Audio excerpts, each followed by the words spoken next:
Explosion d'une voiture piégée dans la banlieue chrétienne de Beyrouth, au moins 15 morts et plus d'une centaine de blessés. Chute des cours du pétrole, le baril coûte moins de 20 $. Afrique du Sud, enquête à Soweto, le ghetto noir de Johannesburg, reportage Antenne 2 de Martina Rojoubert et Marie Louvier. Tour Eiffel, intervention de la police pour permettre aux techniciens de TDF de commencer les travaux d'installation de la 5e chaîne. Bonsoir. Ce matin, répétition sanglante dans la banlieue chrétienne de Beyrouth, au Liban, du scénario de la voiture piégée. L'explosion aurait fait au moins 15 morts et plus d'une centaine de blessés, déclenchant des incendies et détruisant plus d'une trentaine de véhicules. Ce champ de ruines a été créé en une fraction de seconde par l'explosion d'un véhicule bourré de TNT, de bouteilles d'oxygène liquide et de bidons d'essence. Un raffinement pour tuer le plus possible. Un cratère de près de 3 mètres de profondeur a été creusé par le souffle dans la chaussée, près d'un bureau du parti phalangiste en secteur chrétien. Une trentaine de véhicules projetés dans les immeubles par la déflagration et 3 bâtiments incendiés ont entraîné la mort de nombreux civils, broyés ou encerclés par les flammes. L'attentat a été perpétré en plein quartier commerçant, à l'heure où les rues de Fourm al-Choubak, qui signifie la bouche du four, fourmillent de monde. C'est la première voiture piégée de l'année à Beyrouth. Pour les habitants du quartier chrétien, l'attentat pourrait bien être signé par les pro-syriens. Les forces libanaises, visées par la voiture piégée, ont la certitude que l'attentat a été prémédité par ceux qui refusent l'unification de toutes les milices chrétiennes. Ce regroupement au sein des forces libanaises avait été annoncé dimanche dernier. Oui, cet attentat fait à l'évidence partie des conséquences négatives de l'accord tripartite signé à Damas. Il survient aussi alors que des forces spéciales de l'armée syrienne se déploient dans la montagne pour accentuer la pression sur le président Amin Gemayel, c'est-à-dire sur les chrétiens libanais. Reportage au Liban de Patricia Coste et Frédéric Vasseur. C'est dans ce paysage de neige sur les crêtes du Liban qu'est en train de se déployer lentement et sûrement tout un dispositif militaire autour du réduit chrétien. Ces chars flambant neufs sont syriens, servis par des militaires syriens.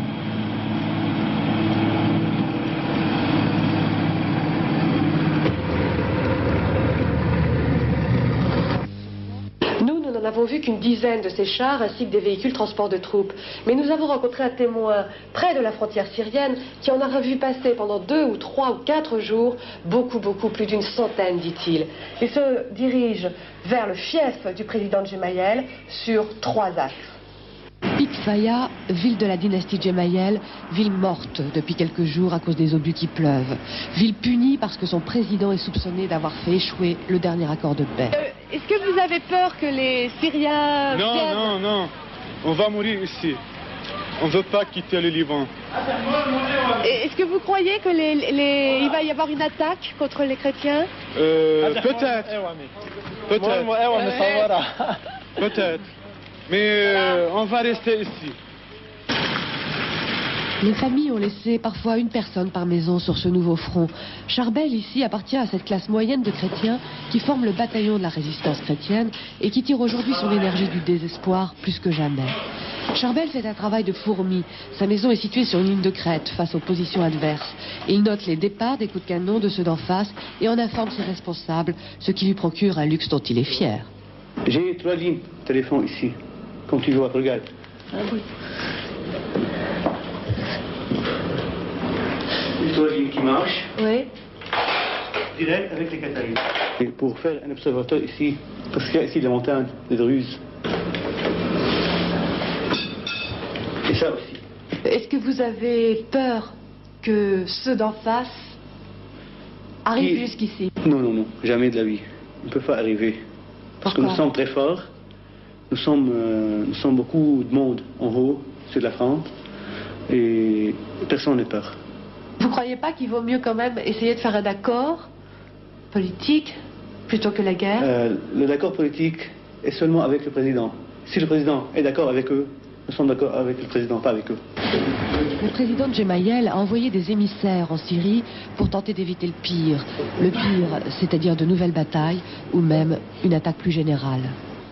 Hier soir à La Haye, aux Pays-Bas, le Premier ministre israélien Shimon Peres aurait annoncé que des négociations étaient en cours avec le roi Hussein de Jordanie sur le Proche-Orient.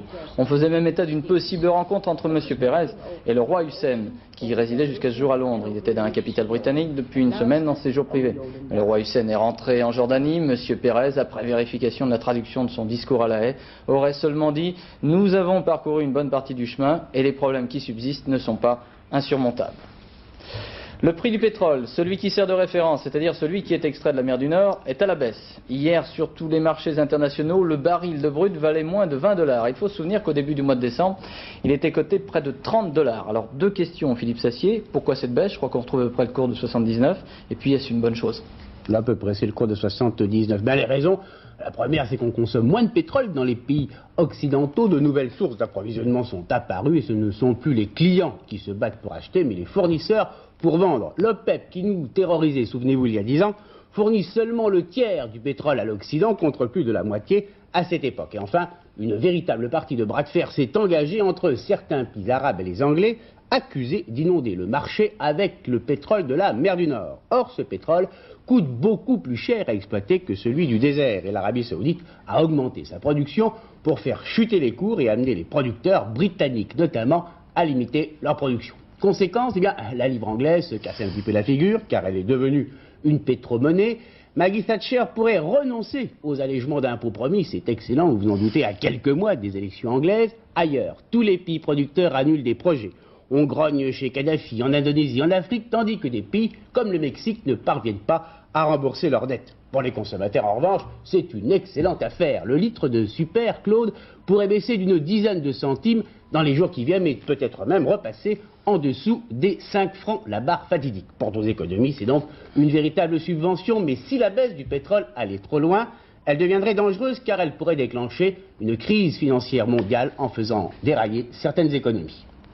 Confirmation pour les fonctionnaires de la bonne nouvelle annoncée au début de ce mois. En application d'une clause de sauvegarde, leur pouvoir d'achat de l'année 85 sera maintenu. Ils recevront un rappel de l'ordre de 560 francs sur leur feuille de paie de février. Confirmation donnée aujourd'hui par le secrétaire d'État à la fonction publique.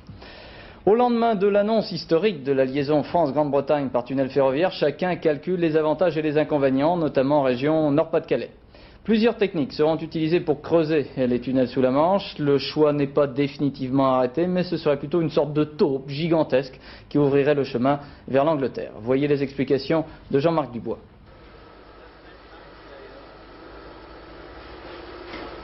Non, ça n'est pas le premier coup de pelle du tunnel sous la Manche. Mais quand même, ça n'est pas sans rapport. Car ces ouvriers travaillent sur un tunnelier. Un tunnelier, c'est quoi? C'est ça. Une machine pour creuser les tunnels. Celui-là sert à la construction du TGV Atlantique. Pour la Manche, ils seront 11 comme celui-là.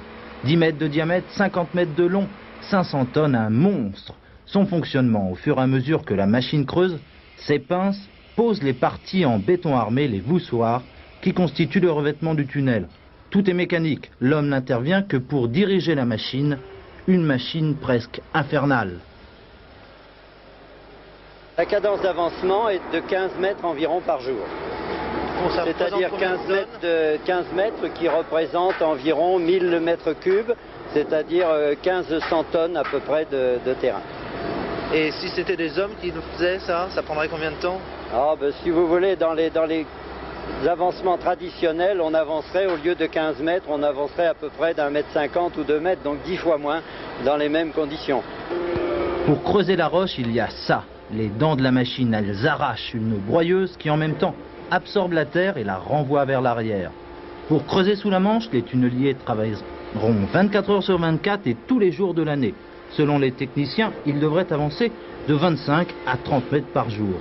Et cela à près de 40 mètres sous le fond de la Manche, dans la craie. Le fond de la Manche est Cette craie bleue est en gros un béton maigre, donc une roche de bonne caractéristique, une centaine de kilos au centimètre carré de résistance, et qui a la double particularité de bien se forer et puis d'être pratiquement étanche. Donc vous rejoindrez vos partenaires anglais quand? Alors nous rejoindrons nos partenaires anglais en ce qui concerne la galerie de service, qui est la première galerie au milieu de l'année 90, et pratiquement l'ensemble des 3 tunnels sera terminé fin 90, début 91. Début des travaux en septembre 86, mais à Sangatte, la voie est déjà tracée. Alors, messieurs les tunneliers, à vous de creuser. Surprise, Concorde vole toujours. Je dis bien surprise car 10 ans après, on mesure toutes les difficultés rencontrées par cet appareil. Il faut se souvenir des procès aux États-Unis contre son atterrissage et puis surtout du coût financier de Concorde. Et pourtant, à l'occasion de son 10e anniversaire, Concorde fait ma foi un bilan satisfaisant. En attendant, peut-être mieux. Commentaire de Laurent Boussier. Décollage impeccable ce matin d'un Concorde d'Air France qui fêtait ses 10 ans de service commercial avec enfin un bilan financier positif. 80 millions de bénéfices en 1985. Il faut dire que depuis 10 ans, les ambitions du supersonique se sont beaucoup réduites. Rendement oblige, toutes les escales desservies par Concorde à la fin des années 70 ont été progressivement abandonnées. Seule subsiste aujourd'hui la ligne Paris-New York, la ligne de Concorde, celle avec laquelle il gagne de l'argent. British Airways aussi gagne de l'argent, avec la même ligne sur New York, mais à partir de Londres. Les Anglais, à l'occasion de cet anniversaire, ont réussi une première en faisant voler 4 de leurs Concorde en patrouille. Une belle image, mais un peu surréaliste. Combien de temps verrons-nous encore voler ces avions? Les Concorde que nous avons peuvent facilement voler 10 ans encore, là sans aucun problème. Et s'il le fallait, nous verrons à ce moment-là, pourrait être prolongé. 10 ou 15 ans et après. Pour l'instant, il n'a pas de successeur, ni européen ni américain. Mais tout le monde y pense. Lockheed Aircraft a un projet, un avion hypersonique qui, volant à 6000 km/h, relierait Tokyo à Paris en 3 heures. L'aérospatiale aussi a un projet, l'ATSF, l'avion de transport supersonique futur. 2000 km/h, 200 passagers, une sorte de super Concorde. À l'exception des moteurs, la plupart des technologies nécessaires pour produire cet avion existent déjà. Le vrai problème, mais il est de taille, c'est l'argent. Qui peut aujourd'hui se lancer financièrement dans une telle aventure? L'ancien secrétaire du syndicat CGT de Citroën de l'usine Aulnay à Kagazi et 12 autres militants CGT de cette usine ont été condamnés en appel à verser 1 million de francs de dommages et intérêts à la société Citroën. Kagazi et ses camarades de la CGT avaient été impliqués dans des incidents qui avaient fait 36 blessés au mois de février 83 dans l'usine d'Aulnay. Manifestation aujourd'hui à Amiens, dans le département de la Somme, de 10 000 agriculteurs. Ils sont venus de 13 départements du nord de la France à l'appel de la FNSEA. Ils manifestaient contre la baisse des revenus agricoles. Le président de la FNSEA, François Guillaume, déclarait à l'issue de cette manifestation que le gouvernement tentait, selon lui, de tenir l'indice des prix le plus bas possible au détriment des agriculteurs pour des raisons électorales. Au Sénat, nouvelle polémique et nouveau retard pour l'ouverture de la discussion sur le projet de loi sur l'aménagement du temps de travail. Le ministre André Labarrère a de nouveau reproché à la majorité sénatoriale de s'allier aux communistes pour retarder le débat. Enfin, confirmation de la remontée de la cote de popularité du président Mitterrand. Demain, dans un sondage à paraître dans le quotidien de Paris, sondage Ipsos, le chef de l'État gagne 6 points, mais sa cote, 35% pour, 50% contre, reste négative. En Espagne, à Madrid, des centaines de milliers de personnes rendaient hommage aujourd'hui au maire de la ville, Enrique Tierno Galván, décédé dimanche à l'âge de 67 ans. Son cercueil était transporté par une calèche jusqu'à l'hôtel de ville. Écoles et bureaux étaient fermés en l'honneur du vieux professeur, comme on l'appelait à Madrid, le fondateur en 1968 du Parti socialiste espagnol de l'intérieur. Une minute de silence a également été observée dans la capitale espagnole. À Varsovie, les autorités polonaises viennent d'annoncer que Lech Wałęsa serait poursuivi en justice. Wałęsa est accusé d'avoir diffamé les responsables des élections, mais les mêmes autorités polonaises ont laissé entendre que le prix Nobel de la paix ne serait pas pour autant envoyé en prison. 4 bombes ont explosé hier soir à Durban, la grande cité sud-africaine sur l'océan Indien. Explosion dans 2 quartiers résidentiels blancs. L'Afrique du Sud, où se sont rendus, pour Antenne 2, malgré la censure, Martina Rojoubert et Marie Louville. Au cours de notre journal de la mi-journée, nos envoyés spéciaux vous ont proposé un premier reportage dans le ghetto noir de Soweto, près de Johannesburg. Second reportage ce soir, à Soweto, la nuit, avec pour conducteur un homme du ghetto qui fait des affaires et qui raconte à sa manière l'apartheid. Soweto samedi soir, la cité interdite aux Blancs. Même s'ils en avaient le droit, ils ne s'y aventuraient pas. Après chaque week-end, la police dénombre plus d'une vingtaine de morts. Pour nous guider cette nuit-là, nous ne choisissons pas un journaliste ou une assistante sociale, mais Lucky Michaels, le patron du Pélican, l'unique boîte de nuit de Soweto, le parrain et le protecteur des Shibins, ces dépôts d'alcool plus ou moins clandestins, abrités dans des maisons particulières.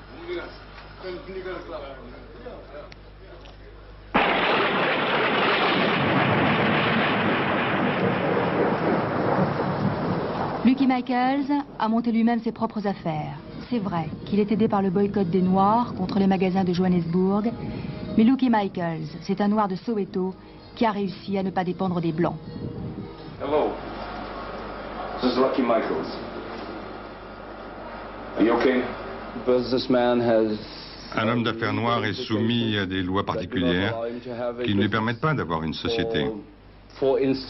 Alors par exemple, pour monter une affaire à Johannesburg, il faut y habiter depuis 10 ans. Alors seulement on peut ouvrir un commerce ou créer une entreprise. Vous parlez d'apartheid. Ce n'est pas une question de loi, c'est une attitude qui nous pénalise, nous les Noirs, devant les financiers. On nous considère comme des gens qui n'ont jamais eu le sens des affaires, contrairement aux Blancs.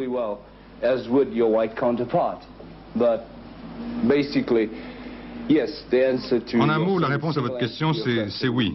Il est très difficile pour un businessman noir de faire des affaires.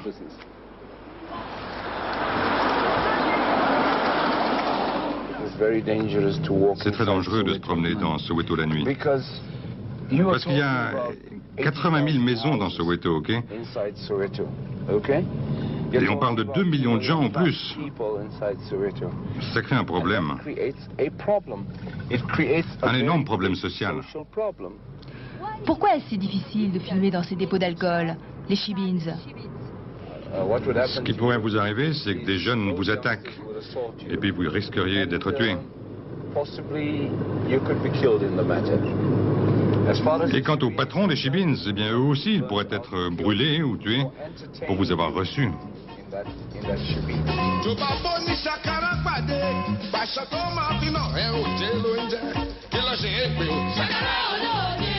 Lucky Michaels lui-même ne contrôle pas les jeunes. La moitié des Noirs de Soweto a moins de 15 ans. Boycott des écoles, chômage, alcool, serment d'une violence que Lucky Michaels demande qu'on abandonne à la porte du Pélican, là où il poursuit son rêve, en Afrique du Sud. Il faut être blanc le jour et noir la nuit.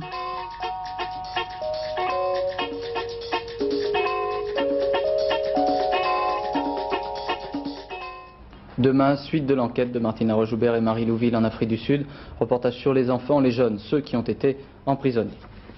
Intervention de la police à la Tour Eiffel. La police est intervenue ce soir pour permettre aux techniciens de TDF de commencer les travaux d'installation de la 5e chaîne sur la Tour Eiffel. Ce matin, la ville de Paris avait interdit aux techniciens de Télédiffusion de France de monter sur la tour. La ville de Paris invoquait les travaux de sécurité nécessaires à la dite installation de la 5e chaîne. Reportage d'Hervé Brusini. D'abord, on a vu apparaître 3 hommes et une boîte à outils. Ils et elles sont de Télédiffusion de France. Leur but, accéder au 3e étage de la tour pour y commencer les travaux d'installation des émetteurs de la 5. Mais pas question, d'abord il va falloir négocier. Il y a là un commissaire, des policiers en civil, on passe des coups de fil, et pendant ce temps, derrière cette fenêtre, on palabre. Côté TDF, on exhibe la servitude préfectorale qui doit laisser l'accès libre aux techniciens. Côté mairie de Paris, on invoque les mesures de sécurité nécessaires à une telle installation. TDF se propose d'implanter 3,5 tonnes de matériel. 3,5 tonnes de matériel placé au 4e étage de la Tour Eiffel suppose à l'évidence un certain nombre de précautions que je suis en devoir de prendre parce que je le rappelle, s'il y a un accident quelconque, le responsable c'est moi. Alors c'est fantastique, la sécurité, les conditions de sécurité et la politique coïncident. Écoutez, mon problème n'est pas de m'occuper de politique pour l'instant. En la matière, j'ai une responsabilité, j'ai une charge, c'est le bâtiment. Sur le bâtiment, précisément, voici que réapparaît la boîte à outils. Alors la situation est débloquée? Les travaux vont pouvoir peut-être commencer? Mais oui, dès que l'escalier sera libre, nous pourrons monter. Ça a été le fruit de la négociation de cet après-midi? Oui, on peut le dire. À présent, sous bonne garde, les émetteurs de la 5 devraient être en place avant le fin février. Mais en ce qui concerne la Tour Eiffel, aujourd'hui, elle avait un peu la tête à l'envers. Précision, l'interlocuteur de la ville de Paris était M. Rocher. Christine Villemain, inculpée de tentative d'assassinat contre Bernard Laroche, tentative d'assassinat et tentative d'enlèvement, c'est-à-dire inculpée pour complicité avec son mari, qui est l'auteur du meurtre de Bernard Laroche, tué le 29 mars dernier. Christine Villemain, donc nouvelle inculpation, elle venait de subir quelques tests psychologiques à Lyon. Devant les assises du Tarn-et-Garonne, demain, les jurés auront à décider de la culpabilité des 4 apprentis légionnaires accusés d'avoir défenestré un jeune Algérien. C'était dans le train Bordeaux-Vintimille en novembre 1983. Marc Béani, 22 ans. Xavier Blondel, 26 ans. Anselmo Elvino Vidal, 28 ans. Leurs victimes, Habib Grimzi, 26 ans. 4 garçons, rassemblés par le hasard, la haine et la bêtise vont conduire les 3 premiers à tuer le 4e, gratuitement, pour rien, parce qu'il est arabe. 14 novembre au soir, dans le train Bordeaux-Vintimille, les 3 jeunes gens vont à Aubagne pour y être engagés dans la Légion étrangère. Dans un compartiment voisin du leur, Habib Grimzi, il venait en vacances en France et repartait pour l'Algérie. Il ne dépassera pas Castel-Sarrazin, son corps sera retrouvé sur le ballast. Après l'avoir agressé, battu, les 3 accusés l'ont jeté par la porte du wagon. Le train, à ce moment-là, roulait à 100 à l'heure dans la nuit. Pour défendre l'un des accusés, il y aura Maître Jean-Louis Pelletier, un avocat plutôt connu pour ses positions antiracistes. Alors, question de notre envoyé spécial Paul Lefebvre, pourquoi avoir accepté cette défense-là? Cette affaire, c'est d'abord la manifestation d'une violence extraordinaire. Avant même de parler de racisme, il faut parler de ce déchaînement de la violence, qui est quand même un des reflets de notre société. Et chaque société a un peu les Rambo qu'elle mérite. Et je crois qu'on peut définir la situation de cette façon-là. Et puis, en plus, peut intervenir aussi un relent raciste qui a certainement servi à ce que les freins lâchent complètement. Alors ce racisme-là, qui est un racisme abominable, qui est un racisme presque avéré, est quelque chose qu'il faut dénoncer. Et je crois que justement parce que je suis de gauche, justement parce que je suis profondément antiraciste, anti-xénophobe, je suis un de ceux qui pourront en parler le mieux. Je crois que ce procès va pouvoir peut-être permettre une véritable prise de conscience. On va se rendre compte à quel point des gens qui sont malléables, qui sont faibles, peuvent être intoxiqués. Comment par des discours qui ne sont rien d'autre que des discours de basse politique, ces discours sur l'immigration, sur les bougnoules qu'il faut jeter à la mer. À force de jeter les bougnoules à la mer, il y a des jeunes gens manipulés qui les font passer par les portières des trains. Voilà ce qu'il faut dénoncer. En Guadeloupe, à Pointe-à-Pitre, arrestation du meurtrier présumé d'un gendarme, Patrick Timalon, soupçonné d'avoir tiré sur un gendarme en novembre dernier. Il s'était évadé au mois de juillet 85 après une mutinerie à la prison de Pointe-à-Pitre. Accident d'hélicoptère dans le département de l'Allier, près de Saint-Germain-des-Fossés. L'appareil de la protection civile s'est écrasé sur une ferme. Le pilote et le copilote ont été tués.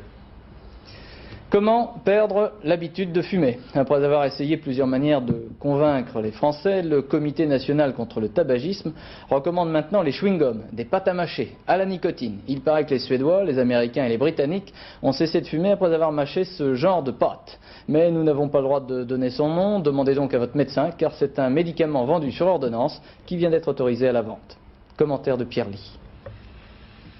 Moins de 3 litres d'air expiré par les poumons, un taux d'oxyde de carbone qui va grimper jusqu'à 11 alors que la norme est inférieure à 2, les signes ne trompent pas les médecins. Cette femme fume beaucoup trop.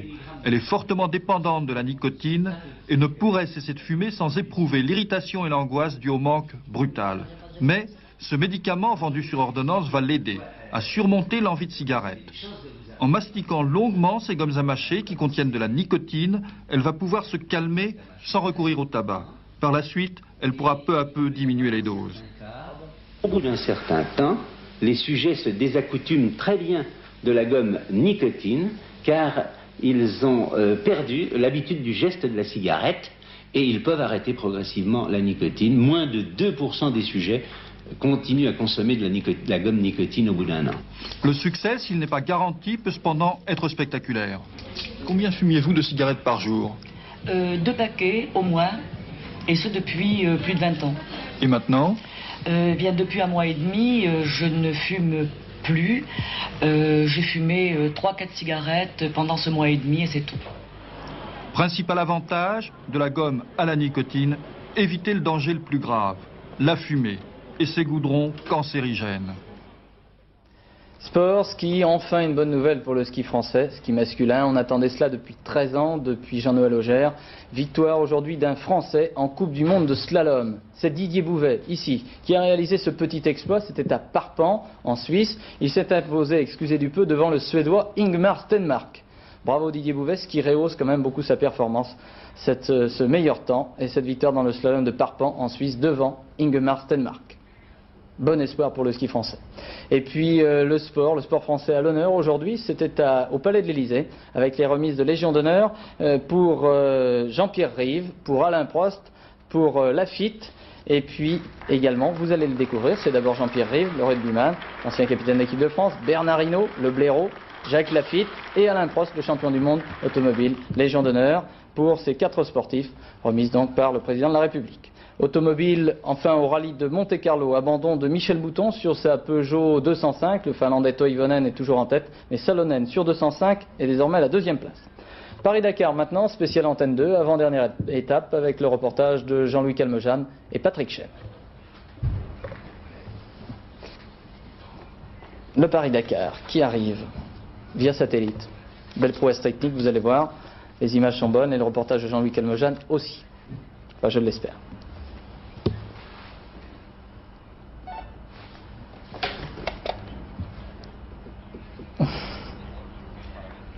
Bon, alors on me signale que le satellite a bien fonctionné, mais que c'est ici que ça s'est un petit peu coincé, tant pis. On va passer à la météo. On retrouvera le Paris-Dakar très certainement demain pour l'arrivée de ce Paris-Dakar. Alain, la météo, c'est à vous. Oui, dans notre bienvenue chez nous, dans notre nouveau décor. Et moi, je vais vous présenter, si tout va bien, un véritable boulet de canon. Voilà, regardez la photo satellite. Le voici, ce boulet de canon. Regardez, ça a vraiment la forme d'un boulet de canon. C'est une très, très active perturbation. Ça n'est pas une tempête. Mais enfin, on n'en sera pas loin du côté de la Manche quand elle arrivera demain, comme l'indique cette flèche, comme ceci. Et pendant 2 jours, elle va nous donner du vraiment très, très, très mauvais temps. Non seulement elle a la forme d'un canon, c'est une photo dans l'infrarouge, n'est-ce pas, mais en plus, elle va comme un boulet de canon. Elle se déplace très, très vite. On l'a vu évoluer depuis 24 heures. Elle s'est considérablement renforcée. Et elle arrive. Alors ça nous donne une carte, évidemment, avec beaucoup de nuages en milieu de journée sur le nord-ouest, ici, là. Voilà, beaucoup de nuages du centre-ouest jusqu'aux Flandres, avec des vents forts en Manche, 60, 70, 80 km/h, peut-être 100 dans les rafales. À l'intérieur aussi, 50 km/h à l'intérieur, et cette zone perturbée envahira très très très vite tout le pays. Vous voyez, la moitié nord-ouest du pays sera en milieu de journée complètement sous les nuages. Du côté du sud-est, eh bien, ce sera toujours du beau temps, malgré quelques averses de neige résiduelle sur les Alpes le matin qui s'en iront dans la journée, et quelques averses de pluie en Corse qui s'en iront en fin de journée. Donc ce sera encore du beau temps pour la Méditerranée, provisoirement, car après-demain, toute la France sera sous les nuages. Côté température, elles sont en hausse, évidemment, c'est la douceur océanique. Ça fait de 8 à 9 degrés au nord-est, 10 à Paris, 10 dans le nord, de 10 à 12 degrés au nord-ouest, 8 à 11 au centre, 12 à 13 au sud-ouest, 13 à Bordeaux, et de 13 à 16 degrés près de la Méditerranée. C'est vraiment tout bon. Côté agenda, demain, c'est le mercredi 22 janvier. Le soleil se lève à Paris à 8h35, il s'y couchera à 17h30. Ça nous fera 2 minutes de soleil en plus, c'est toujours bon à prendre. Bonne fête à tous les Vincent. Et en plus, il fera 13 degrés à Privas. Dans l'actualité de cette journée, je vous rappelle l'explosion en voiture piégée au Liban à Beyrouth, 15 morts et plus de 100 blessés, c'est dans le quartier chrétien. Et puis ce soir, l'intervention de la police pour permettre aux techniciens de TDF de commencer l'installation de l'émetteur de la 5e chaîne sur la Tour Eiffel. La mairie de Paris s'y était opposée ce matin.